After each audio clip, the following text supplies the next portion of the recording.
Hello students, তোমাদের সকলকে স্বাগত। আজকে তোমাদের থার্ড ইউনিট টেস্টের ক্লাস 9-এর রাই ও মার্টিন প্রশ্ন বিচিত্রার ভৌত বিজ্ঞানের মডেল সেট 1 করে দেখাবো। তো চলো শুরু করা যাক। তার আগে বলে দিই, তোমরা যদি চ্যানেলে নতুন হয়ে থাকো তাহলে চ্যানেলটিকে অবশ্যই সাবস্ক্রাইব করে দিবে।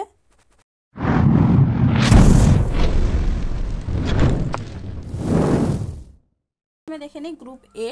সঠিক উত্তরটি নির্বাচন করে লেখো। বক্ররৈখিক পথে সমদ্রুতিতে গতিশীল কণার সরণ ও অতিক্রান্ত দূরত্বের অনুপাত উত্তর হবে কি? অপশান বি, 1-এর চেয়ে ছোট। পরের প্রশ্ন কি আছে? 1 টর কত উচ্চতার পারস্তম্ভের চাপের সমান? উত্তর হবে কি? অপশান ডি, 1 মিমি। পরের প্রশ্ন কি আছে? জুল ও আর্গের মধ্যে সম্পর্কটি হলো অপশান বি, 1 জুল সমান 10⁻7 আর্গ। পরের প্রশ্ন কি আছে? বাতাসে আপেক্ষিক আর্দ্রতার পরিমাণ কত হলে জামা কাপড় শুকোনোর সম্ভাবনা থাকে না? উত্তর হবে কি? Option D, 100%।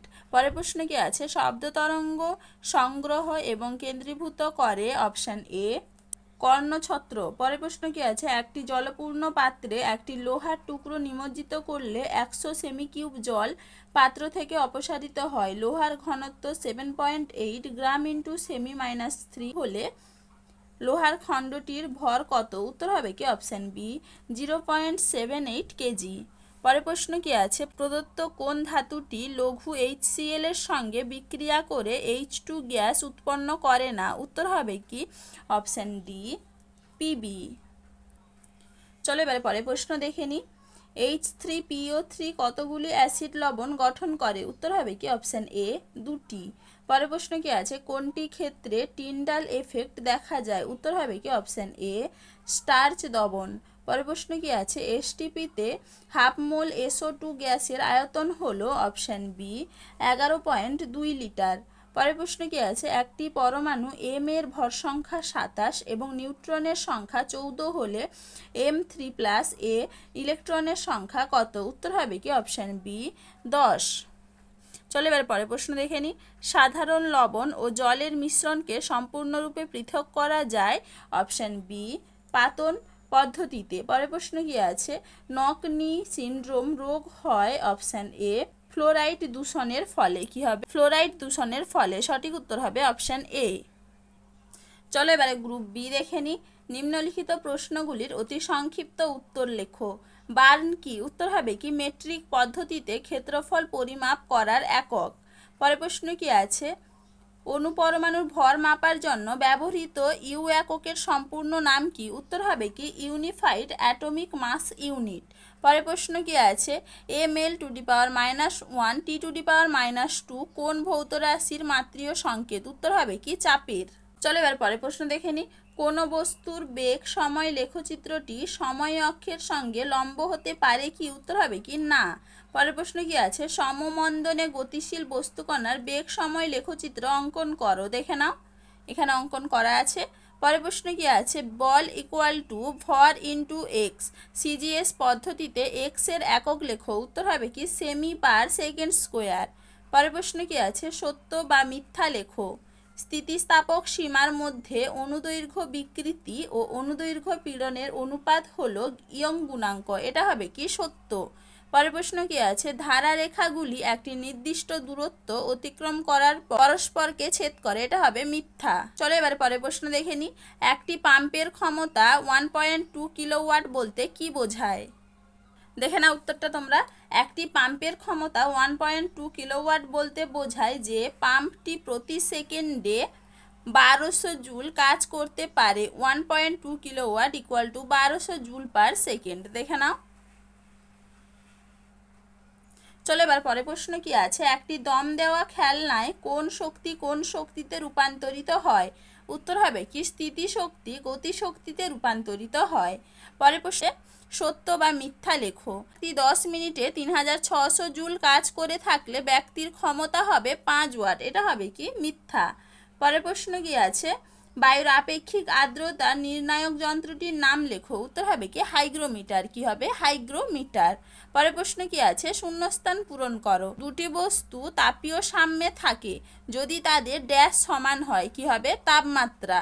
তাহলে কি হবে? দুটি বস্তু তাপীয় সাম্যে থাকে যদি তাদের তাপমাত্রা সমান হয়। পরের প্রশ্ন কি আছে, একটি প্রাণীর নাম লেখো যে শ্রবণোত্তর শব্দ সৃষ্টি করে থাকে। উত্তর হবে কি বাদুড়। পরের প্রশ্ন কি আছে, শূন্যস্থানে শব্দের বেগ কত। উত্তর হবে কি 0। এবার পরের প্রশ্ন দেখে নি, তেজস্ক্রিয় রশ্মিতে আধানবিহীন রশ্মিটির নাম লেখো। উত্তর হবে কি গামা রশ্মি। পরের প্রশ্ন কি আছে, আইসোটোপ বিহীন একটি মৌলের উদাহরণ দাও। উত্তর হবে কি ফ্লোরিন। কি হবে ফ্লোরিন। পরের প্রশ্ন কি আছে, 2.5 গ্রাম অণু SO2 সমান ড্যাশ গ্রাম SO2। উত্তর হবে কি 160 গ্রাম SO2। পরের প্রশ্ন কি আছে, 52 AMU হিলিয়ামে পরমাণুর সংখ্যা নির্ণয় করো। দেখে নাও উত্তরটা তোমরা। He এর পারমাণবিক ভর 4 AMU। পরমাণু সংখ্যা সমান মোট ভর বাই একটি পরমাণুর ভর সমান 52 AMU বাই 4 AMU সমান হবে কত 13টি। তাহলে সঠিক উত্তর হবে কত 13টি। চলো এবার পরের প্রশ্ন দেখে নি, একটি তরল এরোসোলের উদাহরণ দাও। উত্তর হবে কি কুয়াশা। পরের প্রশ্ন কি আছে, একটি শোধক কেলাসের উদাহরণ দাও। উত্তর হবে তুঁতে।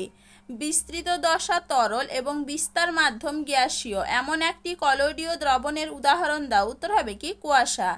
চলো এবার পরের প্রশ্ন দেখে নি, জল ও বেনজিনের মিশ্রণকে কোন পদ্ধতিতে পৃথক করবে। উত্তর হবে কি ফানেল পদ্ধতিতে।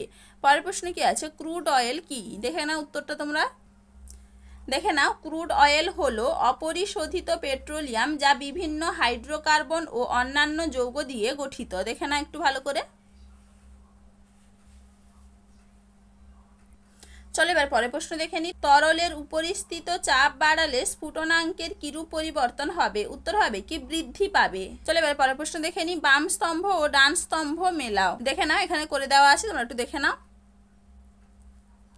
এবারে গ্রুপ সি দেখে নি, নিম্নলিখিত প্রশ্নগুলির সংক্ষিপ্ত উত্তর দাও। বলের মাত্রীয় সংকেত ও মাত্রীয় সমীকরণ লেখো। দেখে নাও উত্তরটা তোমরা। বলের মাত্রীয় সংকেত mLT⁻², এবং সমীকরণ F = mLT⁻²। চলো এবার পরের প্রশ্ন কি আছে, ভরবেগের ধারণা ব্যতি রেখে নিউটনের দ্বিতীয় সূত্রটি লেখো। দেখে নাও উত্তরটা তোমরা। ভরবেগের ধারণা ব্যতি রেখে নিউটনের দ্বিতীয় গতিসূত্রটি, এখান থেকে এইটুকু লিখবে। দেখে নাও একটু ভালো করে। চলো এবারে পরের প্রশ্ন কি আছে, দেখাও যে বস্তুর ওপর প্রযুক্ত বলের ঘাত বস্তুর ভরবেগের পরিবর্তনের সমান। দেখে নাও উত্তরটা তোমরা এখান থেকে এইটুকু লিখবে। চলো এবার পরের প্রশ্ন কি আছে, বলের দ্বারা কার্য কাকে বলে উদাহরণ দাও।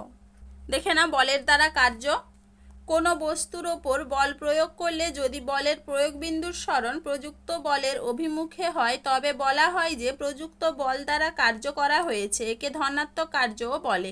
উদাহরণ দেখো এখানে দেওয়া আছে, এইটুকু লিখবে।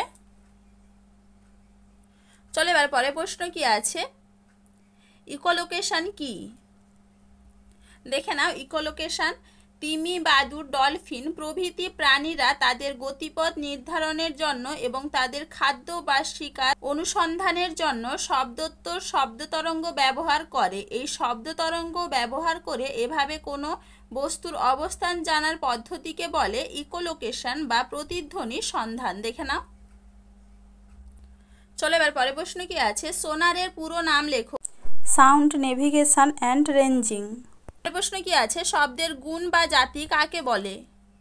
দেখে নাও উত্তরটা তোমরা। শব্দের গুণ বা জাতি, উত্তরটা তোমরা এখান থেকে পাশে এইটুকু লিখবে। দেখে নাও একটু ভালো করে। চলো এবারে পরের প্রশ্ন কি আছে, ক্যাথোড রশ্মির E/M অনুপাত সর্বদা একই হয় কেন।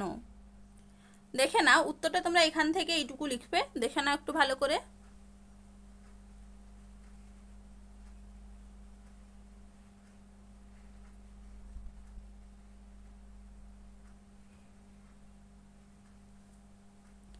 পরের প্রশ্ন কি আছে, কার্বনের কত গ্রাম ভরে 20 গ্রাম সালফারের মতো পরমাণু সংখ্যা থাকবে। দেখে নাও উত্তরটা তোমরা এখান থেকে। দেখে নাও একটু ভালো করে।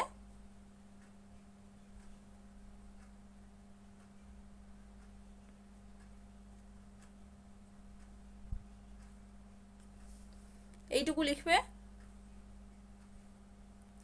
পরের প্রশ্ন কি আছে, কঠিন দ্রব্যের উপস্থিতিতে কি অতিরিক্ত দ্রবণ পাওয়া সম্ভব, ব্যাখ্যা করো। এই প্রশ্নের উত্তরটা তোমাদের পরের ভিডিওতে বলে দেব। পরের প্রশ্ন কি আছে, বীজ ক্যালাস বা সিড ক্রিস্টাল কি? দেখে নাও, বীজ ক্যালাস অনেক ক্ষেত্রে সম্পৃক্ত দ্রবণকে শীতল করলেও ক্যালাস গঠন হয় না। এই অবস্থায় ওই কঠিন পদার্থের সম্পৃক্ত দ্রবণে দ্রব্যের ছোট ক্যালাস যুক্ত করলে যে ক্যালাস গঠিত হয় তাকে বীজ ক্যালাস বলে এবং এই প্রক্রিয়াকে বীজ কেলাসন বলা হয়। চলো এবার পরের প্রশ্ন কি আছে, উত্তপ্ত গাঢ় HNO3 এর সঙ্গে Mg ধাতুর বিক্রিয়ায় কি ঘটে, সমীকরণ সহ লেখো। উত্তর হবে কি, ম্যাগনেসিয়াম নাইট্রেট এবং হাইড্রোজেন গ্যাস উৎপন্ন হয়। সমীকরণটা এখানে দেওয়া আছে, তোমরা একটু দেখে নাও। চলো এবার পরের প্রশ্ন কি আছে, আংশিক পাতন কাকে বলে, উদাহরণ দাও। দেখে না, আংশিক পাতন যে পদ্ধতিতে দুই বা ততোধিক তরলের সমসত্ব মিশ্রণকে তাপ প্রয়োগ করে অপেক্ষাকৃত কম স্ফুটনাঙ্কের তরলগুলিকে পাতিত করে মিশ্রণের তরলগুলিকে পৃথক করা হয় তাকে আংশিক পাতন বলে। দেখে নাও, উদাহরণ দেখে নাও, এখানে দেওয়া আছে। জলকে ক্যাটায়ন বিনিময়কারী রেজেনের মধ্য দিয়ে চালনা করার পর জলের ওই নমুনাটি লিটমাস কাগজের বর্ণের কিরূপ পরিবর্তন ঘটাবে এবং কেন? দেখে না উত্তরটা তোমরা, ক্ষর জলকে ক্যাটায়ন বিনিময়কারী রেজিনের মধ্য দিয়ে চালনা করলে জলের মধ্যে থাকা ক্যালসিয়াম এবং ম্যাগনেসিয়াম আয়ন রেজিনের H+ আয়ন দ্বারা প্রতিস্থাপিত হয়। এর ফলে জল কিছুটা আম্লিক হয়ে যায়, তাই এই জল নীল লিটমাস কাগজকে লাল করবে। দেখে না একটু ভালো করে। চলো এবার পরের প্রশ্ন কি আছে, পানীয় জলে আর্সেনিকের নিরাপদ সীমা কত? উত্তর হবে কি 0.05 মিলিগ্রাম পার লিটার। পরের প্রশ্ন কি আছে, BOD এর সম্পূর্ণ নাম কি? উত্তর হবে কি বায়োলজিক্যাল অক্সিজেন ডিমান্ড। দেখে নাও। তো চলো আজকে এইটুকুই, দেখা হচ্ছে পরের ভিডিওতে। ভিডিওটি ভালো লাগলে লাইক করে দিবে এবং চ্যানেলটিকে অবশ্যই সাবস্ক্রাইব করে দিবে।